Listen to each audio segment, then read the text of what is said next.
5:12 local time. The Strait of Hormuz. The water looks perfectly still. From the flight deck of a U.S. aircraft carrier, the sea seems almost peaceful. Early morning light spreads across the narrow strait, painting the surface in pale silver. Tankers move slowly along distant shipping lanes. Fighter jets remain chained to the deck. Sailors continue their routine watch rotations. Nothing in the scene hints at any immediate danger. But 200 feet below the carrier, in the dark, freezing layers of the Gulf, something is moving. Inside the Combat Information Center, the steady rhythm of normal operations suddenly shifts. A sonar operator goes still. On his screen, a faint acoustic signature flickers across the passive sonar feed. It is not loud. It is not obvious. Just a slow mechanical pulse buried deep in the ocean's background noise. He leans in closer. "Possible subsurface contact," he says calmly. There is no panic in his voice, no sudden movement, but everyone in the room looks up. The signal stabilizes. Bearing 147, range 19 nautical miles. The acoustic profile is weak, but the pattern is unmistakable. Diesel-electric propulsion, a submarine. The contact is moving slowly, barely 2 knots, almost drifting through the thermocline, where layers of warm and cold water bend sonar waves and create the perfect place to disappear, a place submariners know well. The operator marks the track. Then, 5 seconds later, another tone appears. A second acoustic trace enters the system from a different direction. Bearing 161, range 21 miles, another submarine signature. The room falls even quieter. The tactical display updates. 2 underwater contacts now move across the digital chart beneath the carrier strike group. Different bearings, different acoustic fingerprints, 2 separate submarines. For a moment, no one says a word. Then the sonar console flashes again. A third signal rises from the background noise, fainter than the others, but steady. Bearing 132. Range 23 miles. 3 contacts. 3 submarines. All moving slowly, all heading toward the same target. The carrier. Inside the Combat Information Center, the watch officer studies the tactical map without changing his expression. Track them. No raised voice, no dramatic commands, just quiet authority. Above on the bridge, the aircraft carrier continues its steady course through the Strait of Hormuz, carving a broad white wake through the narrow shipping corridor between Iran and Oman. The ship displaces nearly 100,000 tons and moves like a floating city. But below the waterline, it has one weakness: it cannot hide. The Combat Information Center pushes the data into the strike group's network. Within seconds, every escort ship sees the same picture: destroyers, cruisers, helicopters. The entire carrier strike group is now watching 3 small icons creep across the digital ocean beneath them. 3 submarines closing in, arranged in a loose triangular formation. The geometry is not accidental. Submarine commanders train for this kind of approach. A 3-point attack spreads pressure across multiple angles, making it far harder for a large surface ship to respond effectively. The pattern forms slowly but clearly. 3 silent hunters moving into position. 5:17, 200 miles away. High above the Persian Gulf, a maritime patrol aircraft banks slightly to the east. A P-8 Poseidon. The aircraft carries one of the most advanced anti-submarine systems ever deployed.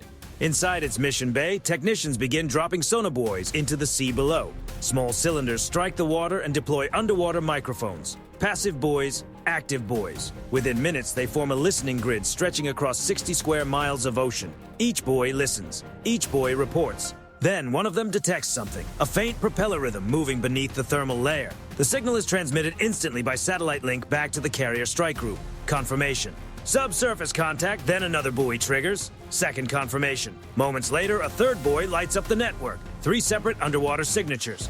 The tactical display aboard the carrier updates again. 3 red tracks now move steadily closer. The range is shrinking. 19 miles. 17. Inside the Combat Information Center, the sonar operator adjusts his headset and watches the acoustic waveforms climb slowly across the screen. The sound is clearer now. Low-frequency propulsion. Iranian diesel-electric class. There is no longer any doubt. These submarines are not simply passing through. They are closing in. At this speed, they will enter torpedo range in less than 40 minutes. No alarms sound, no sirens echo through the carrier. But every station in the strike group understands exactly what this means. 3 submarines, 1 carrier, and the silent phase of the hunt has just begun. 5:29. The Strait of Hormuz is beginning to wake. Cargo ships move slowly through the narrow shipping lanes. Oil tankers drift across the horizon. The morning sun climbs higher over the Persian Gulf, casting long reflections across the water. From the outside, the U.S. carrier strike group looks exactly as it should. A massive aircraft carrier cutting through the sea at steady speed. 2 guided missile destroyers several miles ahead. Another escort trailing behind. Helicopters resting quietly on the flight deck. routine, professional, predictable. But beneath the surface, the ocean is becoming crowded. Inside the Combat Information Center, the sonar picture grows sharper with every passing minute. The 3 submarine contacts have not changed course. They are still closing. Slow, careful, methodical. 2 knots. At that speed, a submarine barely disturbs the surrounding water. Its acoustic signature becomes little more than a whisper, but whispers travel far underwater. And now the strike group is listening very carefully. The sonar operator follows the first contact. Range, 14 nautical miles. The submarine remains deep beneath the thermocline, where temperature layers bend sonar waves and create pockets of acoustic shadow. A perfect hiding place, but no hiding place stays perfect forever. Another update appears on the tactical display. The second submarine contact shifts its bearing slightly, only a few degrees. Small enough that most civilian ships would never notice. But inside the carrier's tactical system, the pattern is immediately clear. The 3 submarines are spreading out, forming a wider triangle. The watch officer studies the geometry. He does not need to say anything. Everyone in the room already understands. They are moving into attack positions. A carrier strike group is one of the most heavily protected formations on Earth. Surface radar, air patrols, electronic warfare. But torpedoes are different. They come from below. And below the surface, the rules change. 5:31. One of the escorting destroyers activates its hull-mounted sonar. A sharp metallic pulse bursts outward into the ocean. Ping. The sound moves through the water like a shockwave. Inside the Combat Information Center, the acoustic display fills with reflections as the sonar pulse bounces off the seabed and returns. Ping. Another pulse. Ping. Every submarine in the area hears it instantly. To submariners, the message is unmistakable. They have been found. Inside one of the Iranian submarines, the captain listens to the echo through his headset. American active sonar. He knows exactly what it means. The carrier group is searching, but he also knows something else. They are already close, very close. He checks the range again, 9 nautical miles. Inside the submarine, the crew moves quietly through the narrow control room. No shouting, no rushing, just focused preparation, because this is the moment they trained for. Back on the surface, the carrier strike group begins to shift its posture. The destroyers widen their formation slightly, not enough to alarm the civilian traffic nearby, but enough to tighten the defensive screen around the carrier. On the flight deck, a helicopter crew runs toward a waiting MH-60R Seahawk. The aircraft is already fueled, already armed. The Seahawk is one of the Navy's primary submarine hunters. Beneath its fuselage hangs a dipping sonar system capable of searching deep below the surface. Its weapon pylons carry lightweight torpedoes built specifically for underwater pursuit. Within minutes, the helicopter lifts off the deck. Rotor wash throws spray across the carrier's wake as the aircraft accelerates forward. Inside the Seahawk cockpit, the sensor operator watches the digital ocean map update in real time. 3 submarine contacts. Closing. Range, 8 miles. Now the distance matters. Heavyweight torpedoes can travel more than 20 miles, but at shorter range, they become far more dangerous. Less time to react, less room to evade. Inside the Combat Information Center, the tactical officer studies the numbers. 8 miles. 7. The submarines continue forward at the same slow speed. No sudden movement, no signs of panic, just a steady, silent approach. That calm says everything. These crews did not drift into the strike group by accident. They know exactly where they are going.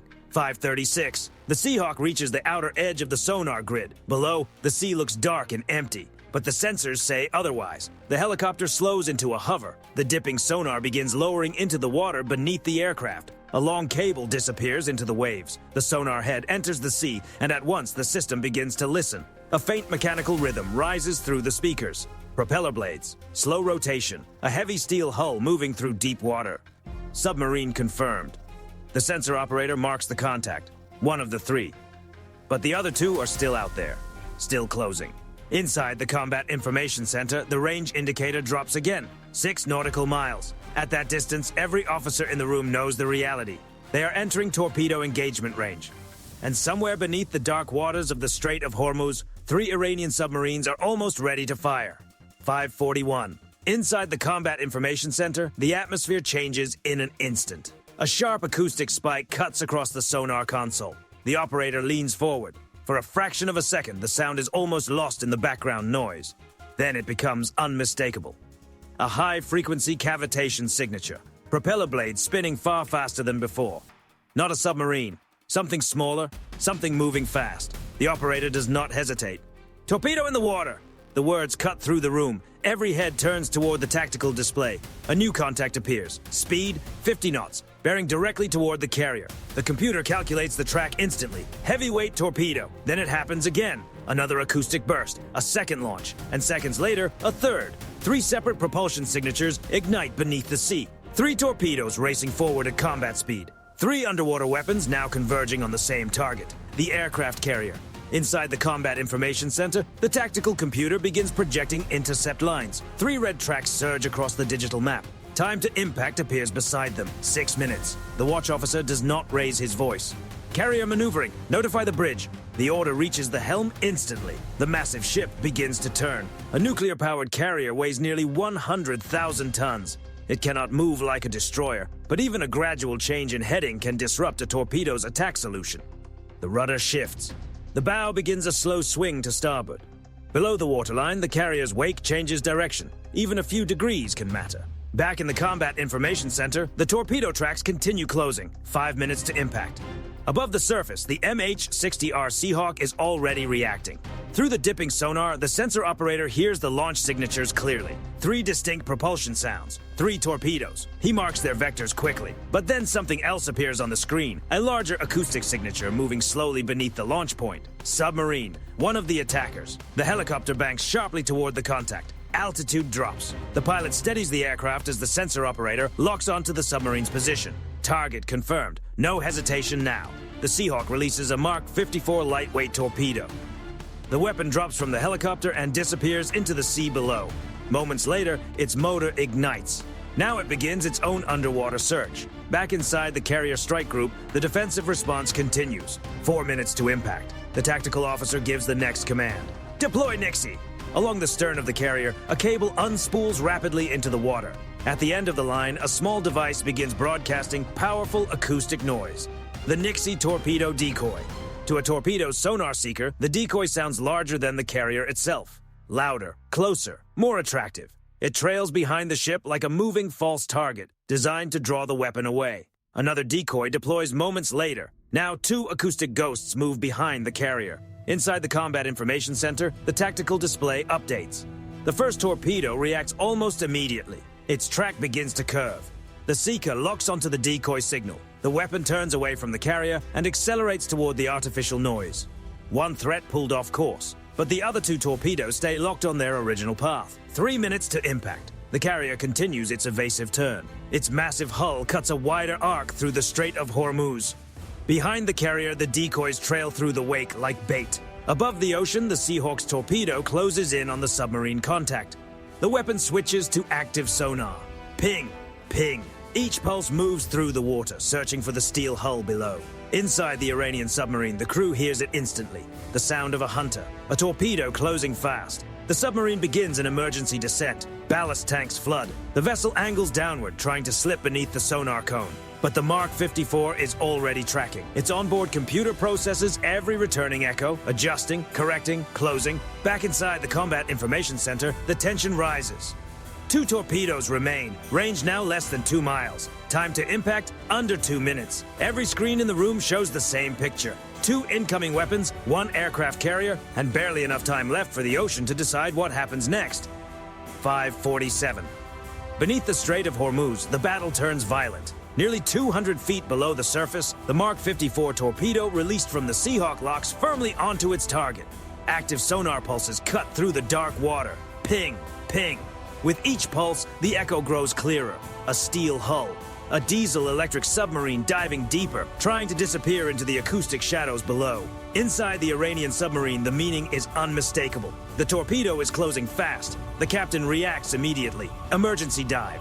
Ballast tanks flood. The submarine pitches sharply downward, descending toward deeper water. The crew begins releasing acoustic countermeasures, small devices designed to imitate the sound of the submarine's propeller and confuse the incoming weapon. Tiny bursts of false noise spread through the sea. But the Mark 54 was designed for exactly this moment. Its onboard processor sorts through the echoes. False signals are rejected. The real target remains. Distance closing. 200 meters. 100. Then a sudden underwater blast tears through the silence. A violent pressure wave expands through the darkness. On the Seahawk's sensors, the submarine's acoustic signature disappears instantly. No propeller rhythm, no hull noise, only turbulence. 1 submarine is out of the fight, but the crisis is far from over. Back on the surface, the aircraft carrier continues its evasive turn. Inside the Combat Information Center, the tactical display updates. 2 torpedoes remain. Both are still racing toward the carrier. Range, 1 mile. Time to impact, less than 90 seconds. The ship's stern cuts hard through the water as the helmsman pushes the maneuver as far as the massive vessel can handle. Behind the carrier, the Nixie decoys drag through the wake, broadcasting powerful acoustic signatures. The first torpedo has already taken the bait. On the tactical screen, its track bends away, chasing the artificial noise behind the ship. But the second torpedo keeps coming straight. Its seeker has not shifted. It is still locked onto the carrier.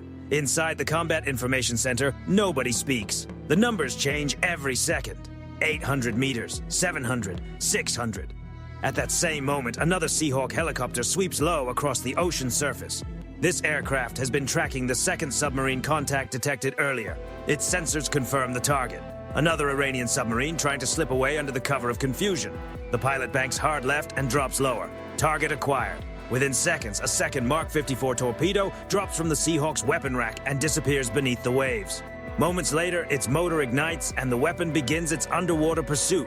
Below the surface, the submarine commander hears the sonar pulse. Ping. He knows exactly what it means. Another torpedo is hunting. The submarine turns sharply, trying to change depth and direction at the same time. But underwater maneuvering takes time, and torpedoes are built for speed.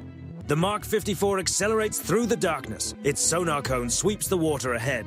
Then the echo returns. Steel hull. Target locked. The distance collapses. Seconds later, a second explosion rips through the waters beneath the strait. A surge of bubbles races toward the surface. On the Seahawk's sensors, the submarine signature disappears. 2 submarines. 2 detonations. Both gone. But inside the Combat Information Center, every eye remains fixed on the last remaining threat, the final torpedo. Range, 500 meters. The carrier continues turning. Its engines drive the enormous hull forward while the decoys trail behind like lifelines. 400 meters, 300, 200. At that distance, everything will be decided in seconds. Every screen in the Combat Information Center shows the same moving symbol. 1 incoming torpedo, closing fast. The Strait of Hormuz has become a race between steel and sound. And somewhere beneath the surface, the final weapon is still hunting. 552. The final torpedo is now less than 200 meters from the carrier. Inside the Combat Information Center, every screen follows the same contact. A single acoustic signature racing through the water at nearly 50 knots. Still closing. The carrier continues its evasive turn. But a ship this size cannot outrun a torpedo. Its only defense now is deception. Behind the ship, the Nixie decoys trail through the turbulent wake. 2 artificial acoustic targets broadcasting powerful signals into the water. Each one louder than the carrier itself. Each one is designed to pull the weapon away at the last possible second. On the tactical display, the torpedo's track remains steady, bearing unchanged, still aimed directly at the ship, range 150 meters.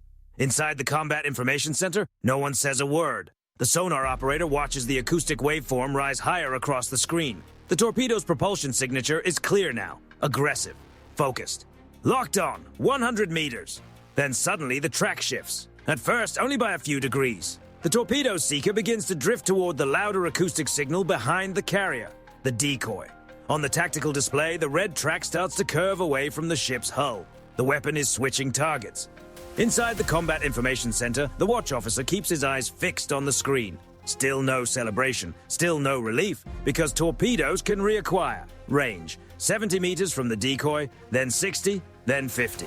The torpedo accelerates, its seeker now fully locked onto the artificial acoustic signature, trailing behind the carrier.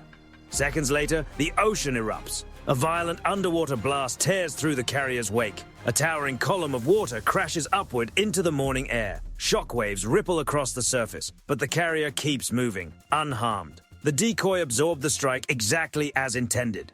Inside the Combat Information Center, the incoming track vanishes from the display. The final torpedo is gone. But the battle beneath the Strait of Hormuz is not over yet, because one contact still remains, the third submarine. While the torpedoes were closing on the carrier, that submarine tried to break away. Its acoustic signature changed course several minutes earlier, turning north beneath the confusion of explosions, sonar pulses, and evasive maneuvers. But the strike group's sensors never lost it. High above the water, the first Seahawk helicopter banks sharply toward the updated coordinates. The crew already knows what comes next. The dipping sonar lowers once again into the sea. Within seconds, the system detects the target, a slow-moving submarine trying to escape quietly at low speed.